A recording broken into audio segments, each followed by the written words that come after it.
മഹാലക്ഷ്മി സീരിയലിൻ്റെ ലേറ്റസ്റ്റ് പ്രൊമോയിലേക്ക് എല്ലാവർക്കും സ്വാഗതം. കണ്ണൻ അങ്ങനെ പ്രതാപനെ വലിച്ചു കയറുകയാണ് കേട്ടോ. ഇനി മേലിൽ നിങ്ങൾ എൻ്റെ ഭാര്യയെയും അതേപോലെ തന്നെ ഭാര്യയുടെ അമ്മയെയും ഇനി ദ്രോഹിക്കാനോ അതുപോലെ എൻ്റെ ഭാര്യയെ കൊല്ലാനോ ശ്രമിച്ചിട്ടുണ്ട് എങ്കിൽ നിങ്ങളെ ഞാൻ കോടതിയിൽ കയറ്റും, കോടതിയിൽ നിന്നും വലിച്ചു കീറും എന്നിങ്ങനെ പറയണം കേട്ടോ. അതേസമയം പ്രതാപൻ തല താഴ്ത്തിയിട്ട് അവരോടൊന്നും യാത്ര പോലും പറയാൻ നിൽക്കാതെ പ്രതാപൻ അവിടെ നിന്നും പോവുകയാണ്. ഇറങ്ങാൻ നേരത്ത് മഹാലക്ഷ്മി വിളിച്ചിട്ട് ഹലോ ഒന്നിവിടെ നിൽക്ക്, എനിക്ക് കുറച്ച് സംസാരിക്കാനുണ്ട് എന്ന് പറഞ്ഞിട്ട് പ്രതാപനെ വിളിക്കുകയാണ് കേട്ടോ.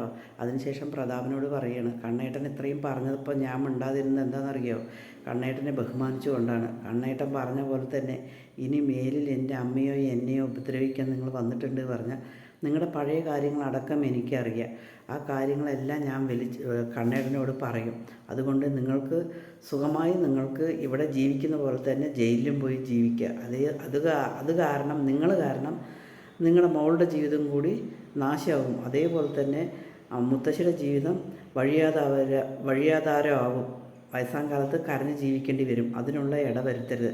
നിങ്ങളെന്നെ സ്നേഹത്തോടെ വിളിച്ചു കൊണ്ടുപോയിട്ട് വിഷമാണ് നിങ്ങൾ വാരിത്തന്നത്. എന്നിട്ട് നിങ്ങളെന്നെ കൊലയാളികളെ ഏർപ്പാടാക്കി. എങ്ങനെ നിങ്ങൾക്കിതിന് മനസ്സ് വന്നു?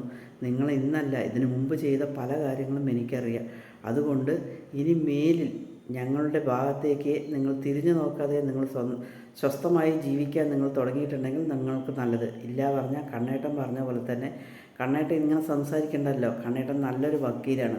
കണ്ണേട്ടൻ നിങ്ങളെ കോടതിയിൽ കയറ്റി വലിച്ചു കീറും പച്ചയ്ക്ക് എന്നിങ്ങനെ പറയണം കേട്ടോ.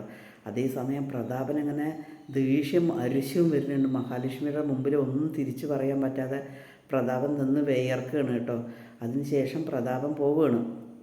പ്രതാപൻ പോയിട്ട് വാമദേവനെ കാണുകയാണ്. വാമദേവനോട് മഹാലക്ഷ്മി പറഞ്ഞ കാര്യങ്ങളൊക്കെ പ്രതാപം ഇങ്ങനെ പറയുകയാണ് കേട്ടോ. അവൾക്ക് എല്ലാ കാര്യങ്ങളും അറിയാം. ഞാൻ എന്താ ചെയ്യുക എന്നുള്ളത് എനിക്കറിയില്ല എന്നിങ്ങനെ പറയണം കേട്ടോ. അവൾ പഴയ കേസുകൾ കുത്തിപ്പോക്കുക എന്നുള്ളതാണ് ഇപ്പോഴെൻ്റെ പ്രശ്നം എന്നിങ്ങനെ പറയാണ്. അതേസമയം വാമദേവൻ പറയുകയാണ്, ഞാനാണ് അവിടുത്തെ കമ്പനിയിലത്തെ കാര്യങ്ങളൊക്കെ നോക്കുന്നത്. അതുകൊണ്ട് എനിക്കങ്ങനെ പ്രത്യക്ഷത്തിലൊന്നും ചെയ്യാൻ പറ്റില്ല. ഞാൻ ചെയ്യേണ്ടതെന്ന് അറിഞ്ഞു കഴിഞ്ഞാൽ എൻ്റെ കഞ്ഞികുടി മുട്ടും എന്ന് പ്രതാപനോട് പറയണം കേട്ടോ. നിങ്ങളാരും ഒന്നും ചെയ്യണ്ട, ഞാൻ ചെയ്തോളാം.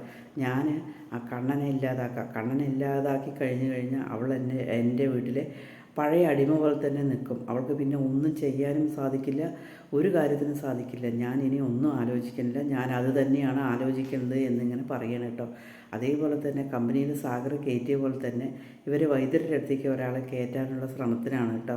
ആ വൈദ്യൻ്റെ അടുത്തേക്ക് അയാൾ കയറ്റി കഴിഞ്ഞ് ഇവൻ അവിടെ ചികിത്സയ്ക്ക് പോകുന്നുണ്ടല്ലോ, അവിടെ നിന്നും അവൻ ചികിത്സ പൂർണ്ണമാക്കിയിട്ട് ജീവനോടെ തിരിച്ചു വരില്ല, അവൻ മരിച്ചിട്ടേ വരുള്ളൂ എന്ന് ഇവർ രണ്ടുപേരും കൂടി ശപഥം എടുക്കണം കേട്ടോ.